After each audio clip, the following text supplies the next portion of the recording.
Bien, de vuelta con más de Primera Página, 7 de la mañana con 27 minutos. Seguimos nuestro segmento de entrevistas. Nuestro segundo invitado de la mañana de este lunes, Didalco Bolívar, presidente del partido Podemos y también presidente del Instituto de Desarrollo de la Pequeña y Mediana Industria, INAPIMI. Muchísimas gracias. Exgobernador del Estado de Aragua también. Gracias por la invitación. Muchísimas gracias por acompañarnos la mañana de hoy. Varios temas que analizar desde el punto de vista político y también desde el punto de vista económico, que hoy está vinculado a lo que sucede en nuestro país en materia económica con el área política. Las sanciones impuestas de Estados Unidos tienen su impacto, por supuesto, en la economía, como han señalado los especialistas. Y en primer lugar quería consultar la posición de Podemos, que dentro del gran polo patriótico y de los partidos que forman parte de esta coalición, ¿cuál es la posición que tienen con respecto al proceso que hoy se viene adelantando? Empezó en Noruega, está en Barbados, hoy paralizado por el tema del recrudecimiento de las sanciones económicas. ¿Podemos cómo visualiza la posibilidad de un acuerdo con la oposición venezolana? Bueno, primero, gracias por la invitación y quiero decirte, nosotros hemos declarado sobre esa materia en todos los escenarios que se nos han puesto. Yo quiero ratificarte aquí que nosotros acompañamos el diálogo. El presidente Maduro no usa el diálogo como un instrumento. El presidente Maduro ha demostrado en su vida pública y en el ejercicio de su cargo, fíjate un hecho que sería bueno que lo tuvieras en archivos, ¿no? Cuando el presidente Maduro fue electo por primera vez en el salón donde el señor Carmona se autoproclamó presidente, convocó un diálogo nacional. ¿Quiénes fueron los invitados? El presidente de la misma institución que había asaltado el poder transitoriamente ante la legalidad del presidente Chávez. ¿Quién fue el otro invitado? Alcaldes de oposición, dirigentes de oposición. Pero no solo eso, sino que les dio el micrófono y convocó un diálogo abierto a empresarios y a todo el mundo. Ahora, el mensaje no se entendió como una convocatoria de diálogo, sino como una debilidad. Y ese es el primer error que comete la oposición en términos de connotación y de interpretación de los actos políticos. Maduro desde 2013, el presidente Maduro desde 2013 ha llamado a diálogo y lo ha dicho en distintas alocuciones en más de 200, 300 oportunidades. Ese escenario está en 2014, 2017, 2018, vimos también escenarios de diálogo. ¿Por qué el diálogo sigue siendo la vía que se impulsa desde este sector político, entendiendo que desde hace 5 años vemos procesos de diálogo y seguimos en la misma coyuntura política? Claro, pero tú no puedes responsabilizar solo al gobierno. Aquí hay una oposición que se retiró del Parlamento. Y no solo se retiró con Maduro, se retiró con Chávez. Un día dijeron no vamos a las elecciones parlamentarias y se retiraron y bueno, y el gobierno ocupó el 89% de ese escenario parlamentario. Ahora, ¿por qué lo ocupó? Como dicen en el béisbol, por forfait, abandono del campo. Y bueno, evidentemente ese es un primer error. Segundo, hay una oposición que nunca ha querido llamar elecciones, que no cree en elecciones. Ahora, este mismo CNE, déjame decirte, este mismo CNE fue el que le dio la victoria, mejor dicho, no se la dio, se la reconoció a la Asamblea Nacional actual, con los 2/3, y el gobierno reconoció esa acción. Y cuando le corresponde al presidente Maduro ir a la Asamblea Nacional, el mensaje del presidente en ese momento de la Asamblea Nacional es: te quedan 6 meses. No, es que la película hay que echarla completa, ¿no? Y, claro, mira que yo veo mucho el programa de ustedes, ¿no? Porque yo llego a mi oficina temprano y enseguida lo sintonizo. Pero la oposición venezolana justifica todas las acciones que de alguna manera han limitado su participación en los diálogos con un factor que es la confianza. ¿Cómo confiar en un gobierno que llama al diálogo y en paralelo encarcela dirigentes, inhabilita dirigentes, inhabilita partidos políticos? E incluso le pongo un caso: usted en el año 2008 fue víctima de esa misma situación. El gobierno venezolano emitió una orden de captura o trató de tener algún tipo de retaliación política que usted mismo denunció en su momento. Sin embargo, hoy está defendiéndolo. ¿Cuál es ese factor que llevó a confiar en ese Estado que tiene las mismas acciones contra este sector político, hoy a respaldarlo, y cómo venderle también eso a la oposición venezolana, entendiendo que es un factor fundamental? Sobre la primera pregunta te voy a decir lo siguiente: ¿cómo puede una oposición pedir confianza si no se tienen confianza ellos mismos? ¿Tú no has visto el debate que hay en las redes? Las maneras como se acusan al propio diputado Guaidó. Hoy el 50% de esa oposición lo desconoce en el ejercicio de sus acciones. Los propios partidos de oposición se redujeron a 4 y desconocieron el 60% de la representación.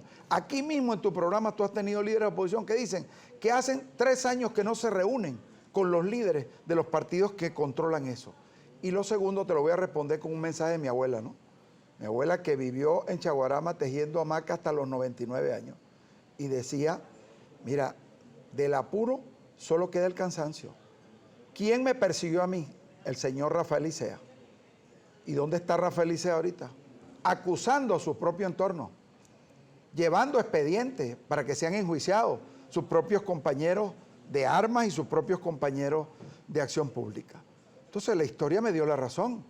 Ahora, ¿por qué yo no tener confianza? Si yo dije, este señor no va a ser leal con el proceso, y no lo fue.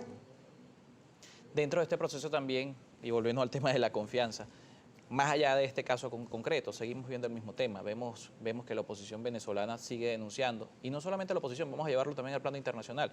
Hace poco tuvimos la visita acá de la alta comisionada para los derechos humanos, Michelle Bachelet, donde, si bien planteó su preocupación por las sanciones económicas, buena parte de su informe estuvo dedicado a mostrar su preocupación por la violación de derechos humanos en el país.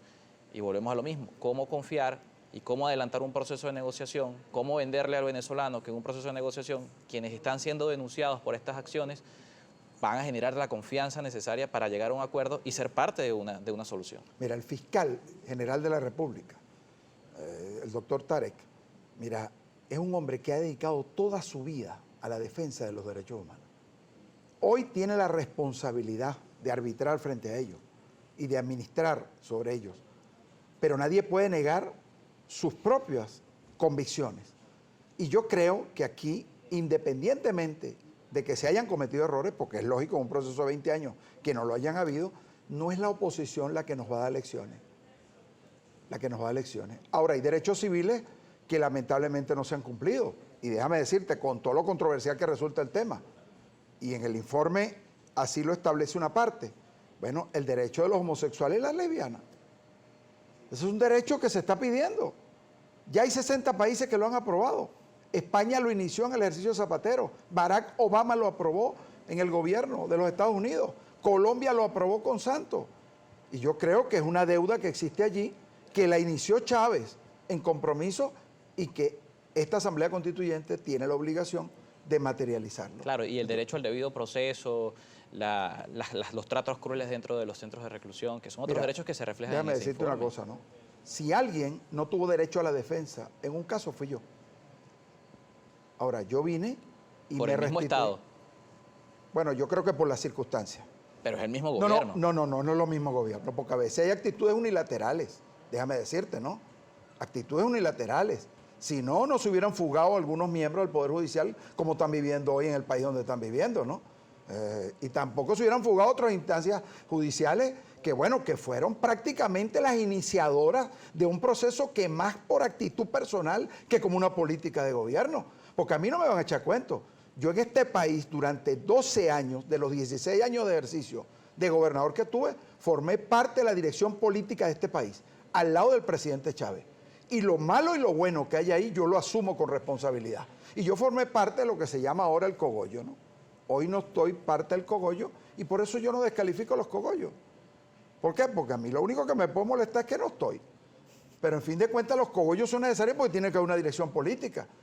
Y yo que estuve en esas reuniones, contraviniendo decisiones de manera privada, te puedo decir con seguridad que los que hoy están en el exterior diciendo que los usaron, que los manipularon, fueron los promotores de esas acciones y ahora aparecen pidiendo culpa, que los exculpen de sus responsabilidades. Bueno, esa oposición no es creíble para nosotros, no para el gobierno, para nosotros no es creíble. Ahora, se escogió un arbitraje, el gobierno de Noruega, que es creíble de paso. Que ha participado en otros procesos. Que es creíble. Y ha participado en otros procesos y es creíble. Ahora, déjame decirte, yo formé parte de la comisión de diálogo designada por el presidente Chávez. Formé parte a una incorporación de diálogo por el presidente Maduro, apenas se llamó esa comisión de diálogo. Mira, Podemos propone 3 acciones. Una, promover una reunión entre el presidente Donald Trump y el presidente Maduro, de manera privada. Si lo que hay es que acudir a la historia. Mira, el general San Martín, que no se entendía con Bolívar, es más, yo creo que se odiaban los dos en la relación, terminaron reuniéndose en Guayaquil los dos en privado, durante 5 años. Nadie participó. Todos los historiadores especulan de lo que pudo haber pasado y lo que no pasó. pero nadie puede decir a ciencia cierta porque hoy no está ni San Martín ni está Bolívar. Ahora, óyeme, y se reunieron en Guayaquil. Nos toca ir a una pausa. Sí, Este es el claro. primer punto que propone Podemos, una reunión entre el presidente de Estados Unidos y el presidente de Venezuela. Lo vamos a seguir conversando en la siguiente parte del espacio, 7:37 minutos. Está con nosotros Didalco Bolívar, presidente del partido Podemos. Una pausa y seguimos con mucho más.